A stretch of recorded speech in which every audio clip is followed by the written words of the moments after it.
Hello, and welcome back to the SOPRANO podcast.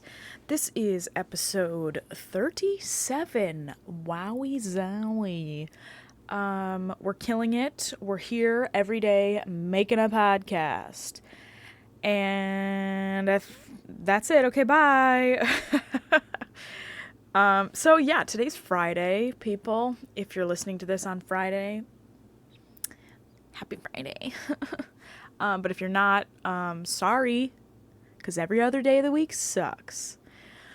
Not really, but yeah, so today's Friday. Today was kind of an interesting day, but also interesting because there wasn't really much happening, and I just kind of got a bunch of things done here at my apartment, and, yeah, you know, we're in transition. We're moving along. We're changing some habits slowly but surely. Things are very slowly and, you know, consistently changing in my life. And I'm here to just acknowledge that that's, you know, part of it. So I'm not super pumped all the time. You know what I'm saying? Like, sometimes I feel like in not so great parts of your life, they're very roller coastery, and the highs are really high, but also the lows are really low.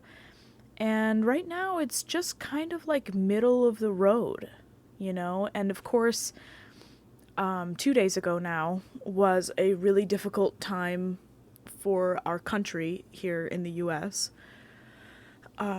Which I'm not including that in my arc of 2021 thus far, personally, just because I'm sure that will have some lasting effects, but as of right now, I'm still kind of in shock about it, really just kind of almost in denial about it a little bit, like stages of grief kind of thing. So, yeah, you know, I'm sure it'll set in eventually, and, you know, that existential dread will just come creeping on in, as it usually does, which is, you know, can't wait. But, other than that, you know, things are looking up. So, and I mean, they're not looking up. You know, like, there's nothing really insane and, like, incredible on the horizon, but things aren't bad, you know? And for me, that's pretty great. I don't know if I told the podcast this, but a big highlight for me today was one of the plants that I have planted, which I guess you would consider it a plant. It is, but they're like little sprouts that I will inevitably like harvest and like eat for like toppings on salads or sandwiches or whatever. But they're like a little window box, and I've been posting on Instagram their progress. And today, like, you know, they've been sprouting over the past couple of days, and it's been really precious and cute. But today is the first day that they've like stood up completely straight. And we've still got some young like sprouts, but like the majority of them are standing straight up, and I'm like, I live and breathe for these sprouts right now. I visit them like 3 times a day, water them all the time. That soil is always moist, okay? So you don't have to worry. And I also harvested some more spider plant babies off of my spider plant.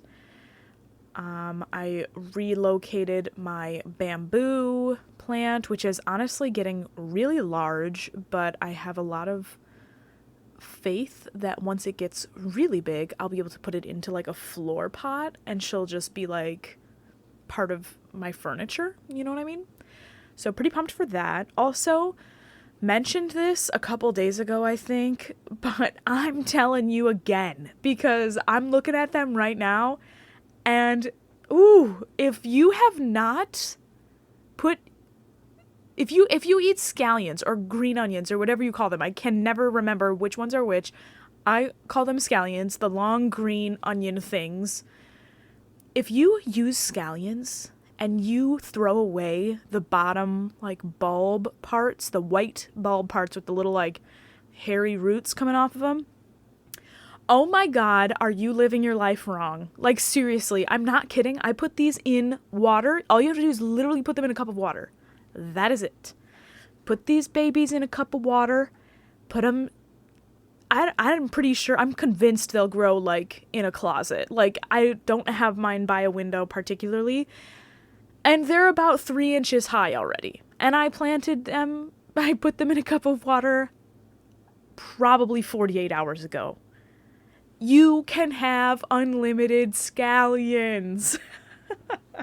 You can have scallions for the rest of your life. And buy scallions one more time. Just one more time. All you gotta do is buy scallions literally one more time. And you use them, and you could cut more scallions 3 or 4 days after you put the scallions in water.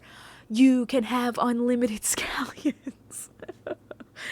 That's all I'm trying to tell you here. It's just, do not waste your food scraps. Some food scraps are super easy to grow back. You know what I mean? You could just grow the food that even if you just do it one time per food scrap, you know what I mean? Even if you I think you can do this with lettuce. I think you can do it with onions. I think you can do it with any root vegetable. I'm also sure that you can plant other things, obviously. If anything has seeds, or, you can grow anything. But the things that are relatively easy to do, oh my God, you should just look it up, girl, and do it. Because it's so, oh my God, it's so fun. And it's not necessarily, I get it, scallions are what, $2 to get a couple bunches of scallions? But think about how awesome that is. You can just regrow them. They just spawn. They just regrow forever. I just can't get over it. It's just amazing to me. And yeah, I think you'll be amazed. So go ahead, plant your scallions, and you can name them all Heidi. So that was weird, but anyway, I wanted to talk today about something that I am embarking on, which has come to official fruition in the past couple of days here, and that has been starting to learn a brand new role. So I am, if you do not know me, or this is your first time listening to the podcast, I am a doctoral voice performance student at Stony Brook University. And what that consists of really is mostly learning repertoire and obviously singing, because it's a voice performance degree. Duh. Don't know why I felt compelled to describe that to you, but here I go. So one of those things that I do, one of those branches of repertoire, is opera roles. And it's kind of a big deal to learn an opera role, because obviously, there's a lot of material that you have to learn. It's not just, a 3-minute song that you have to memorize, or those kinds of, even just an aria from an opera, which is usually less than 10 minutes, and, it's just less material. So learning an opera role is something that I'm relatively new to in my life. I haven't necessarily been learning opera roles my entire life, and, it's a process. It's something that takes time, and it takes daily dedication, because you can't just memorize something in one sitting. There is no cramming in opera. So if you are the kind of person who does that, good luck if you want to be an opera singer, because it just doesn't work, and you will have many nightmares. Because seriously, I have so many nightmares about having to sing a role again and not having reviewed it or studied it, or I have to walk on stage and sing something that I've never even heard before, or whatever. you will have nightmares if you try and learn an opera roll in a short amount of time, which, I mean, arguably, a lot of people have to do that. So the trick is, how do we learn opera rolls quickly, but also effectively? And a lot of people would say, like, you're not really going to know these roles until you've performed them multiple times, which I think there's a lot of credit to that. There's a lot of, you're not really going to know them super well, super in depth until you've performed it. But you cannot go into an opera not really knowing it well enough. So there's like a balance where you have to give everything that you have to, committing this role to your memory and to your physical body and, to the character that you're creating here. And it's a large undertaking. So if you are like me, I get very overwhelmed in the beginning, and it's like, where do you start? What do you do? And of course, keep in mind here that this is just my tactics for learning a role. Please do not take this as seriously as you would your teacher's methods, or if you are a professional and you're listening to this, God forbid you you have any comments on what I'm doing, because I'm probably doing all of this wrong. But here's what I'm doing, and if you want to take anything from this, take parts, take it all, take nothing. I don't really mind. So here's what I do. In the beginning, first of all, depending on what medium I have the score in, like this score that I just received this past semester was a PDF, so I had to obviously print it out. I do not have an iPad. A lot of people do electronic scores. If you have an iPad and that's how you use your music, totes fine. Not judging you at all. Personally, I prefer paper just because I don't know. I am also the kind of person who uses a planner, so I don't use my phone for my events or my dates or whatever. I use a paper planner just because I like the feeling of writing and, not like electronic writing. Also, my eyes are pretty sensitive. I know that sounds really dumb, but I'm so serious. Like, staring at screens for too long, my eyes get, like, exhausted. So if I was practicing from a screen and also, like, using screens for entertainment and also using screens for work and using screens for, like, there's a screen in my car now because it's fancy, and I'm like, just so many screens, and I don't necessarily want that. And yeah, best case scenario, I would have like a bound score that's actually like a book, like a vocal score or a printed published score. But for this, I have a paper score. I had to print it all out. It was like, ooh, girl, it was some 168 pages. So that was a nice slash in my printing quota, but that's fine with me. And I should probably tell you what show it is. It is Haydn's L'Isola Disabitata. You can tell it's new because I can barely pronounce it. And it is new. It's very, very new for me. So it's, it's very new.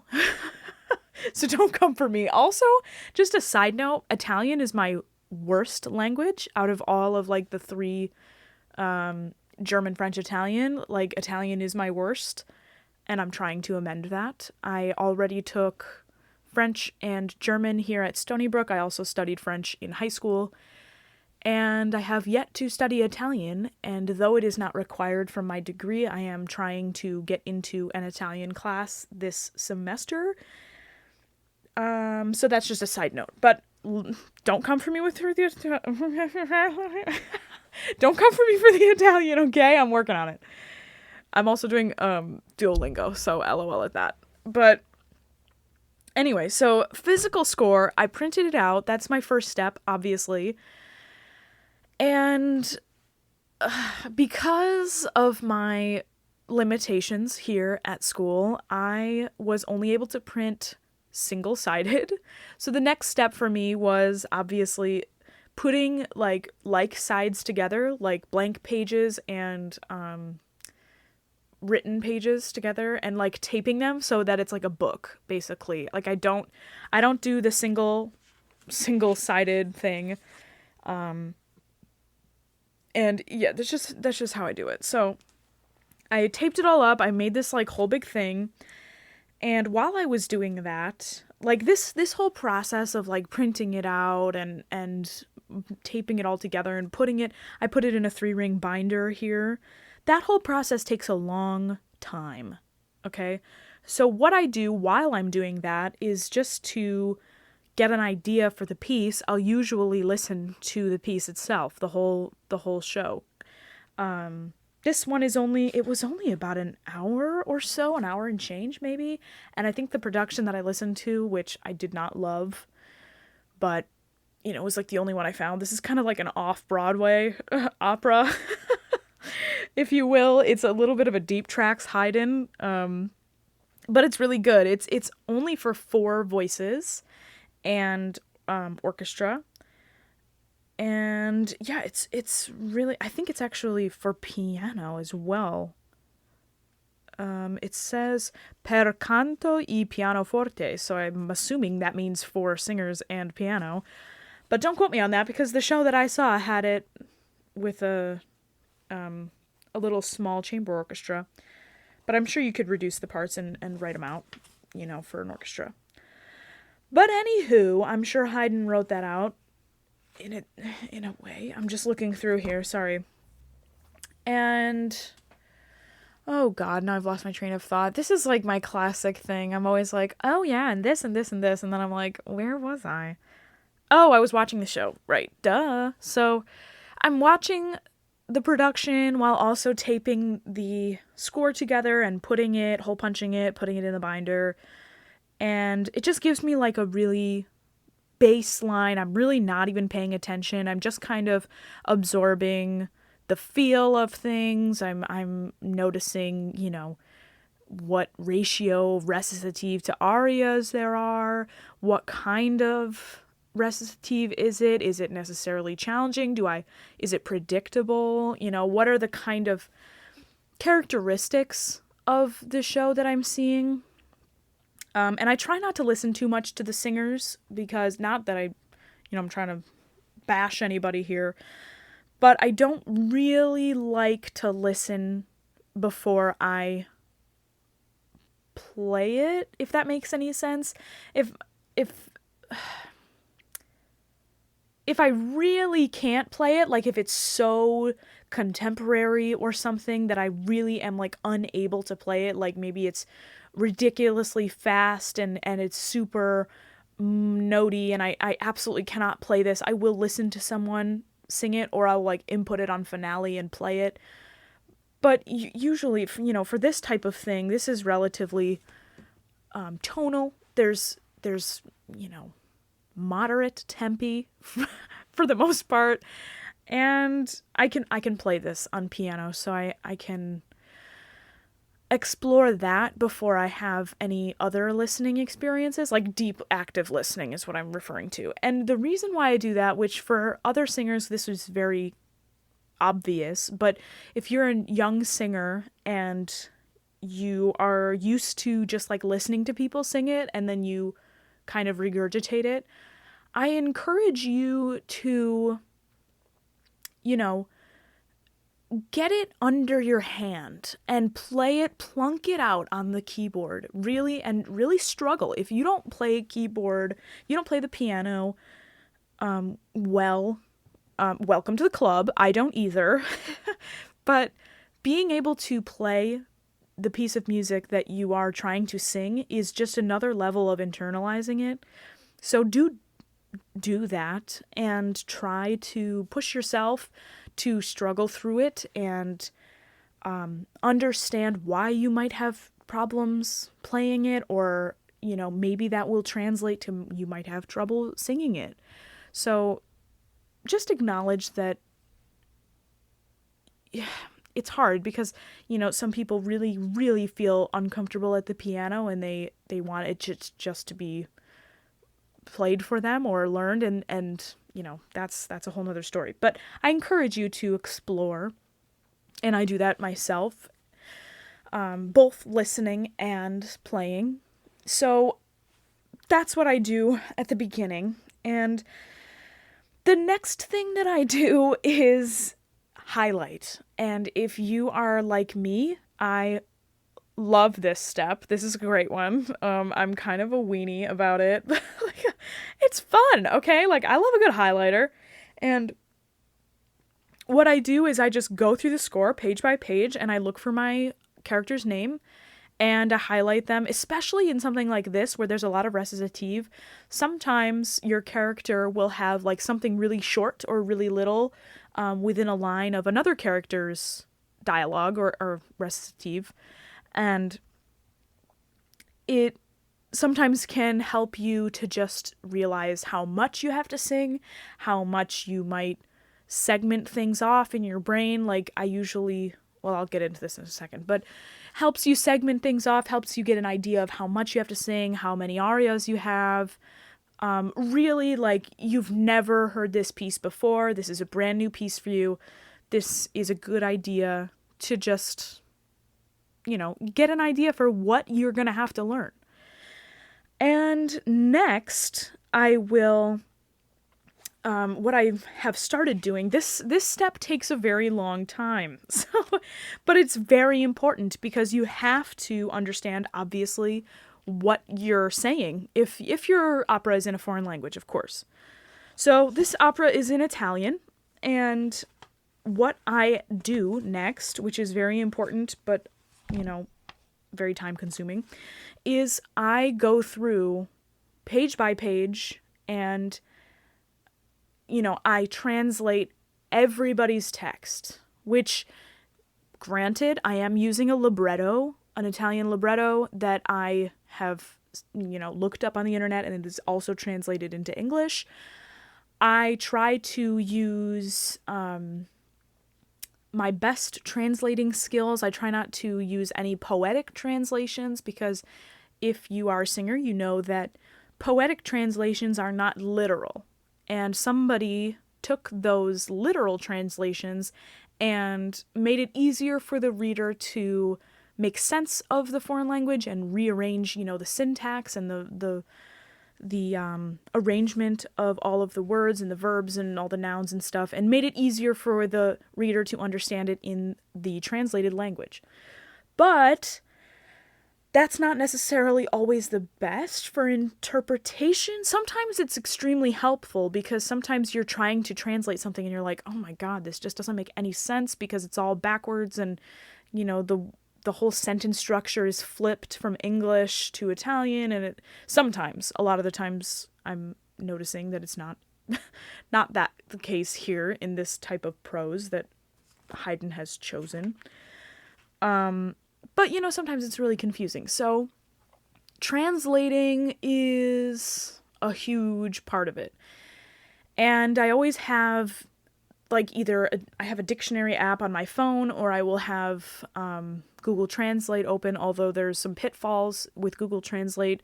If you type something too long, like if you type a whole sentence into Google Translate, it will kind of do that poetic translating thing, and it'll kind of screw you over in a way. Like, it will rearrange things and try to make things more sensical in your language, which is not what we're looking for. So having a dictionary or having a, reputable translation site or an app that you trust and are privy to the knowledge that it's like, some of this might not be exact. You might have to just, look it up, or, multiple things might happen while you're translating. So it's really important to, there's already been a couple of words, like, it's really important to take note of words that you might not know. There has already been a couple of words that I cannot translate for some reason. I think some of them are maybe typos, but also maybe, what's it called? conjunctions, like they're I guess conjunctions, like, apostrophe, why can't I think of this word? I think I mean conjunction, but I'm also not sure.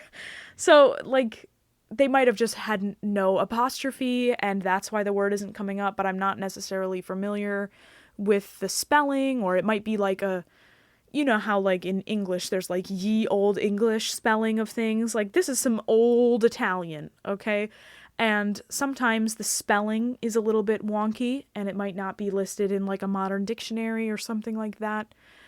But that being said, usually if I have any questions about things, I have a really strong set of teachers who are available to me and are wonderful resources who have been in this field for a very long time. So I have coaches and teachers at the ready when I start coaching this piece and working on it with them, who can totally help me with those kinds of things. So do not be afraid to ask your teachers if you're really struggling with some kind of translation problem, or, you don't understand something with the syntax, you don't understand what a sentence might mean, you're, unsure what your role might be saying at that time.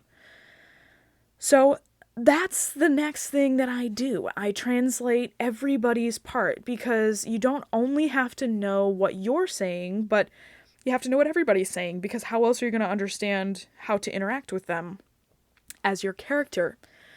So that's a huge thing, and that's something that I didn't always do in the past with opera roles, or opera scenes, which I haven't really done a ton of roles, but I've done a ton of scenes so far. And by a ton, I mean like a ton for a 25-year-old singer. But, I've done a couple scenes, and it's really important to translate everybody's part. And sometimes I skipped that step, and it is not good. Do not do that, okay? Do not skip that step. But anyway, so I translate everybody's part, and I think I'm only on, like, let's see. I made it to page 28 today. And that's how far I've got with translating. But the next step is, and I started doing this a little bit today, is just plunking, the notes out on the piano and starting to familiarize myself with the recitative, and I believe I have 2 arias in this piece, which, is great, but there's a lot of recit. So yeah, just memorizing is a lot. And then after you familiarize yourself with the music and you have it in your body, you're practicing it, I like to go pitch and rhythm first, and then remove pitch and rhythm and just focus on the text in rhythm. Well, not remove pitch. Sorry, that was dumb. So just remove the pitch and speaking the text in rhythm, speaking the text out of rhythm sometimes, but mostly in rhythm, so that I can get a feel for what Haydn was trying to accomplish with the rhythms of the recit. So if you're not familiar with what I'm saying, recitative, recitativo, I always mispronounce this word. We always just say recit. But what it is basically written text, like spoken language that has been set to music, and it's supposed to flow like speech. But sometimes it's accompanied, sometimes there's just a chord at the beginning of a measure and you're off to the races. You can be very free with recit, and you should be, because it's supposed to flow like speech, and it's supposed to have speech-like patterns. And a lot of composers, obviously, were really good at this. So something that I am noticing recently in my endeavors into recit is to first try and be really religious with the written rhythm. So whatever's written on the page, I try and be as square as I can with it, and just so I can, map it out in a really measurable way. Because if you start too fluid, like if you start pushing and pulling before you've really built any kind of foundation, there's a lot of room for error. So, yeah, starting really square with the recit and, sometimes playing chords underneath. Sometimes I'm just working through a complex rhythm, or sometimes I honestly have to like write in the beaming, because a lot of the times recit will, this is a really strange thing that I don't think happens in instrumental scores. I'm not exactly sure. But for recit, there is no beaming with the note heads. So the flags of the notes are all just free. There's no beaming on quarter notes, eighth notes, 16ths, 30 seconds, nothing. So there's tons of flags everywhere, and sometimes it's tricky to my eye. I have weird eyes. I don't know if this is a problem for anybody else, but sometimes it helps me to, like, if I understand a phrase and I'm like, oh, okay, this makes total sense. Like, it's dun dun da da dee dun da, and I'm like, okay, well, I want bum bum ba da bee ba ba. Like, that's what I want. I'm gonna beam this like this. I'm gonna throw a little thing over here. I'm gonna, make it so that my eye sees it as more of a sentence versus like individual notes and letters. You know what I mean? Like, it's sometimes very difficult to look at recit because it's just a lot of flags, and that's how it's written. It's not like the arias, which is, the arias are beamed normally in my experience. They're written just like, any clarinet piece or whatever, any violin concerto or something like that. But recit specifically has the flags, I believe, don't quote me on this, I'm just kind of pulling things out of my butt here, but like, I'm pretty sure it's because they don't want to influence any kind of connotations that would come with beaming. So if you see two eighth notes beamed together, you might be inclined to go da-dee, instead of ba-ba or ba-bee, There's some connotations with beaming, so I think the reason why that it's not there is, my first guess would be to get rid of any kind of influence that you might be put under if you saw some specific notations. So anyway, I start with recit, and then obviously you move into the arias, which are challenging in their own way because, they're not as free as the recit, and usually they're repetitive with the text, but also very showy. So an aria, for those of you who are not opera singers, an aria is a moment when a character goes deeper into a specific emotion for an extended period of time, and time becomes suspended in that emotion, and it's a very deep moment. There's a lot of emotion and sub-emotions and sub-emotions that can exist within one hierarchy of emotions. A lot of people think like, oh, this is a sad aria, so I have to be sad the whole time. And it's like, no, you've got to look at these arias and find moments where you're like, oh, I'm seeing this vision of these rolling hills from my childhood, and I'm looking back on the lambs that would live there, and oh, I'm seeing them. But then all of a sudden you're thrown back into the fact that, your husband left you and he's at war, and there's all of these layers to arias that are very difficult sometimes to understand when you're first trying to learn an aria, because there's a lot of things to learn. So the quicker that you can understand the intent of an aria, I think the better, because it will help you map it out and give yourself some kind of emotional boundaries where you have specific things to accomplish with your staging. When you're done learning and memorizing an aria, you can't just stand there and sing. You have to move around and do things with your body. You are not yourself. You are a character, and that character will, twirl their hair sometimes, or maybe that character has,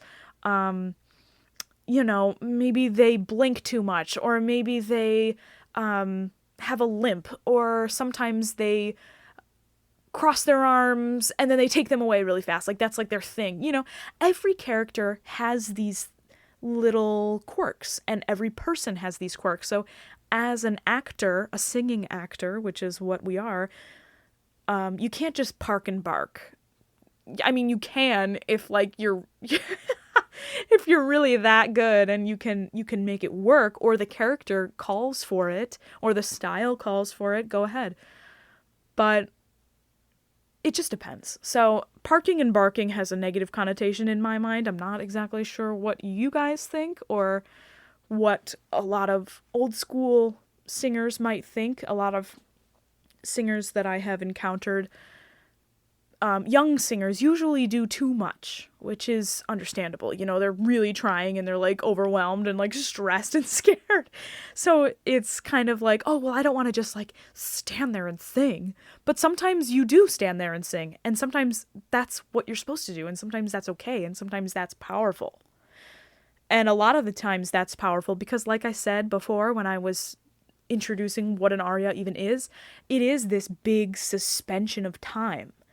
And I'm thinking right now in my brain of Maria Callas, who was the queen of just slow, big gestures that were like not big at all. Like, she would just move like one eyebrow and it would mean everything. Like, it was, if you go after this podcast or right now, I don't even care. Go watch a video of Maria Callas singing anything, and she barely moves her body, but it's so intentional. I think what I mean by don't park and bark is like, don't just stand there and sing because you don't know what to do with your body. Maria Callas did not park and bark. She knew what to do with her body. She was very intentional, and she's an extremely powerful singer just by the means of her subtleties, and that's saying a lot. And a lot of singers can learn a lot from not only listening to old singers, but watching them and watching what they do with their bodies. Like, think about Pavarotti, he's super animated and very lively in his face and the way that he stands, but he doesn't do a lot of moving around, He's not like waving his arms or walking or doing anything. Like, the guy stands there and sings his face off, Like, from my experience seeing him, I don't know, like maybe there's some videos of him doing cartwheels, but I don't think so.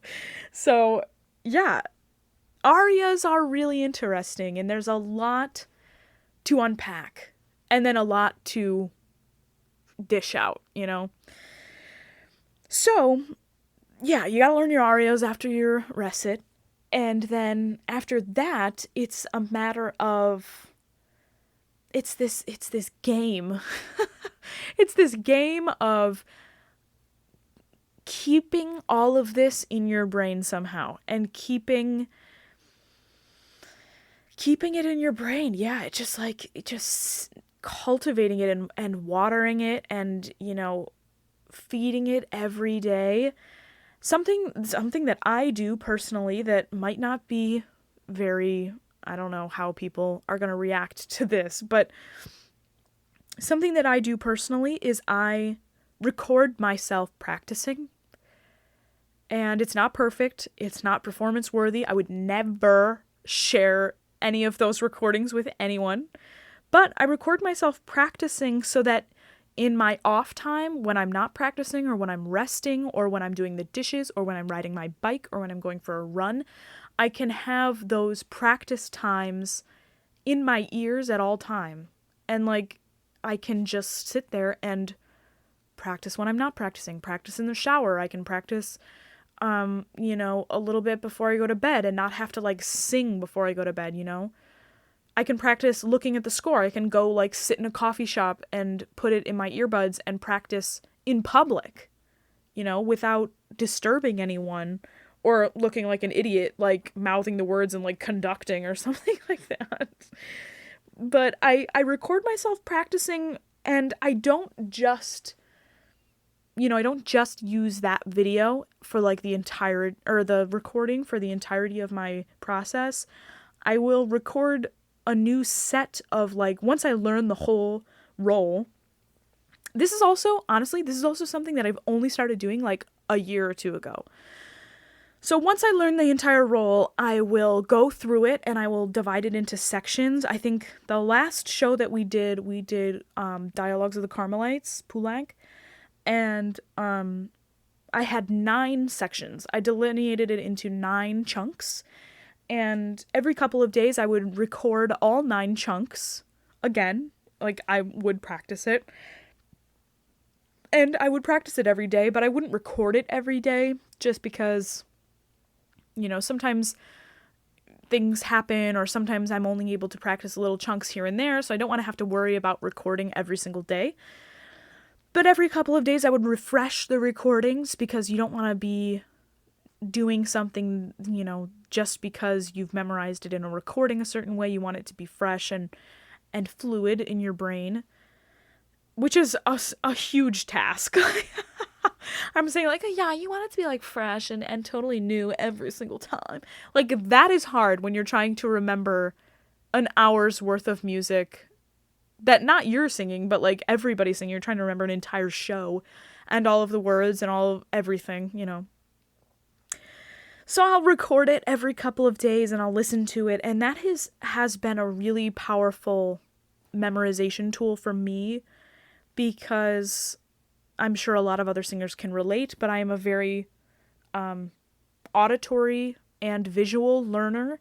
So literally being able to listen to myself and having that come into my subconscious and be in the background and the foreground, like if I'm constantly having this in the background of my life and then all of a sudden I'm in the practice room and it's right in front of me on the page, I'm having multiple inputs of stimuli that contain this information coming into my brain and keeping this information fresh.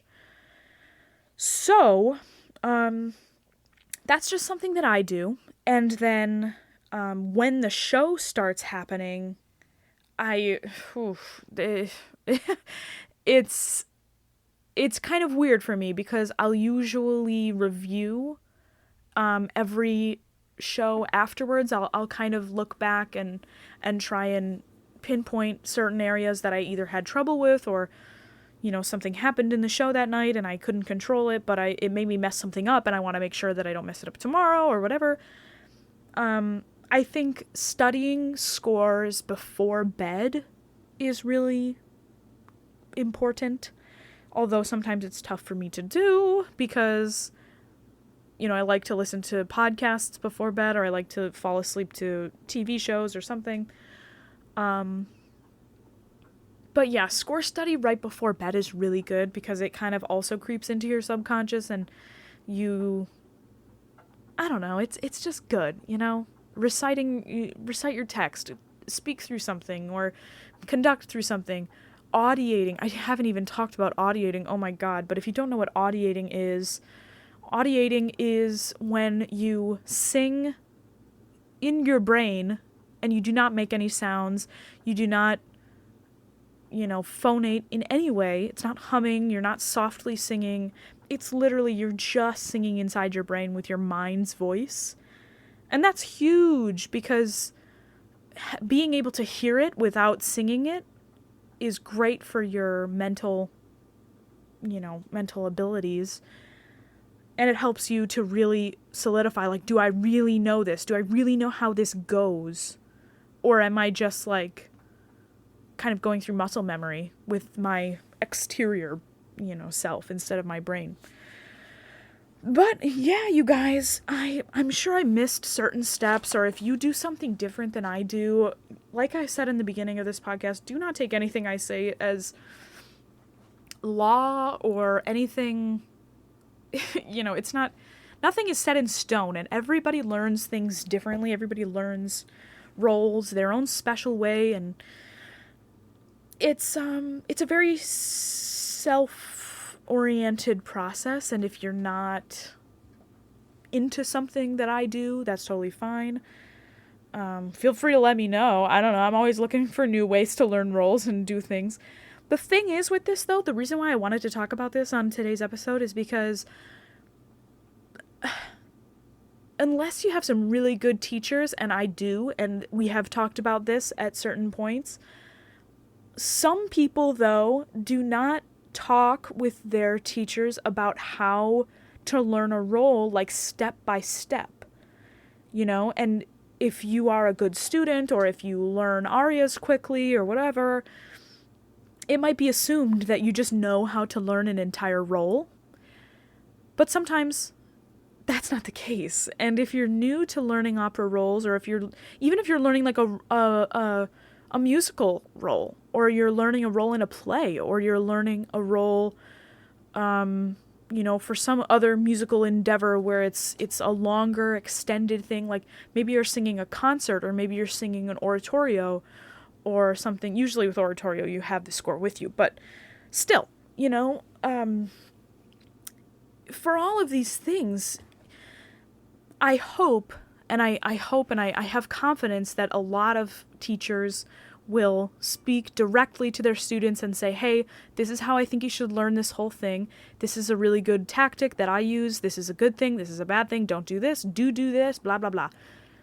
I am confident that a lot of teachers do that, but if your teacher doesn't do that, or maybe you don't have a teacher right now, or maybe you're taking a break from music, or maybe you can apply this to some other thing in your life if you are not a musician at all, I hope that this helped you in some way, because sometimes we have to use other resources if the ones that we are presented with are not necessarily meeting our needs. Fortunately enough, I do not have that problem, and I have had many wonderful, wonderful teachers in my life who I am extremely grateful for, and I currently have wonderful teachers who I look up to, and they are very real with the whole process, and they are very upfront. They're not trying to be coy or prophetic about anything. They're very real about it, and that's very rare. So I'm very grateful, and I hope that your teachers are like this. So that's the story today, you guys. I didn't really expect myself to be able to talk about this for so long. I was thinking before I started this episode, this will be a quick one, talk about how to learn an opera role. But here I am, almost 50 minutes in. So, that being said, gotta go practice a little bit. Jeez, I've got quite a bit to do here. We're just starting, so yeah, we got a long road ahead, but it's a good one. Good road ahead. I'm gonna stop talking before I start saying things that are gonna make me look dumb. And I really appreciate you guys being here and listening, and if you made it this far, God bless you. I barely made it this far, so wow. And yeah, if you like this podcast and you want to support it in some way, subscribe to the channel, girl. Give me one of those likes. Hit me up with a comment. You know what I'm saying? Tell me how bad I am at learning roles. No, don't. Seriously, I have a very, very, very big ego, and I'll be very upset. I will literally delete you and call the police immediately, so. Anyway. This is why I need to stop talking, because I say things like that, and it's like, why? We do not edit this podcast, so I can't take anything back. Like, it's there. That thing that I just said is gonna just continue to be there, so sorry.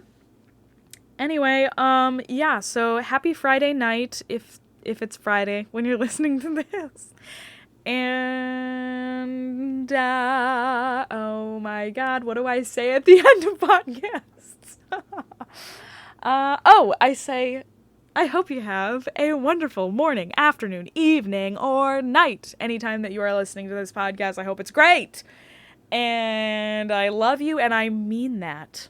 I do. I mean it. I really mean it. Okay, I never know how to end these podcasts. Okay, goodbye. Wow, I need to stop.